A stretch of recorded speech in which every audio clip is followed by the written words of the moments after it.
මගේ ළමා කාලය කියනවා ඩොක්ටර් එතකොට අවුරුදු 10යි. අපේ අම්මා රට ගියා. තාත්තා විතරයි හිටියේ. තාත්තා කුඹුරු වැඩ කරා. ගමක. දවල් කාලේ කවුරුවත් නැහැ. මාමා කෙනෙක් ගෙදර හිටියා. මාමගෙන් ලිංගික අතවරයට අවුරුදු 10 ඉඳලා අවුරුදු 14 වෙනකම්ම මම ලිංගික අතවරයට පත් වුණා. අවුරුදු 7ක් තිස්සේ. දිගටම ඌ අතපත ගානවා, ඉඹිනවා, නොයෙකුත් දේවල් වලට මාව පොළඹව ගත්තා. මට අප්‍රසන්නකමක් ඇති වුණා. බෑ කියලා කියන්න හිතුණා. මට තරහක් ඇති වුණා. නමුත් මට කියන්න කවුරුවත් නැහැ.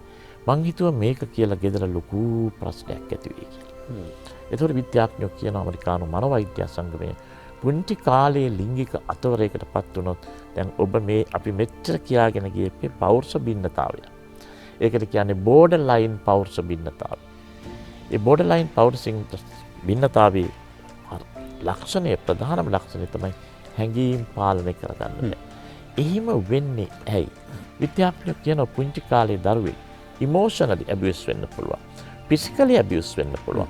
සෙක්ෂුවලි ඇබියුස් වෙන්න පුළුවන්. මේ ඕනම අපයෝජනයට භාජනය වුණොත් ඒ දරුවට මේ පෞරුෂ බින්නතාවය අර හැඟීම් පාලනය කරගන්න බැරි බිත්තිය ඔලුව ගහගෙන අත කපා ගන්න ජීවිතේ නැති කරගන්න යන මේ පෞරුෂ බින්නතාවයට ගොදුරු වීමේ හැකියාව ඉතාත්ම වැඩි. එහිදී වෙන්නේ මොකක්ද උපේන්ද්‍ර? මෙන්න මේ මම වැදගත් දෙයක් පෙන්නනවා. එවැනි දරුවන්ගේ මේකේ තියෙන ප්‍රීෆ්‍රොන්ටල් කෝටික්ස් අපේ බුද්ධි මධ්‍යස්ථානේ. මේකෙන් තමයි අපි හිතනේ පාලනය වෙන්නේ, තීරණය ගන්න, ප්‍රශ්න විසඳන්නේ. මේ මධ්‍යස්ථානයේ අවුල් වෙනෝ ඒ ග්ලූකෝස් මෙටබොලිසම් එකත් අඩු වෙනවලු, ක්‍රියාකාරීත්වය අවුල් වෙනවලු. හිතන්න බෑ, හැඟීම් පාලනය කරගන්න බැරි තත්වයකට මේ දරුවෝ පත් වෙනවා කියලා.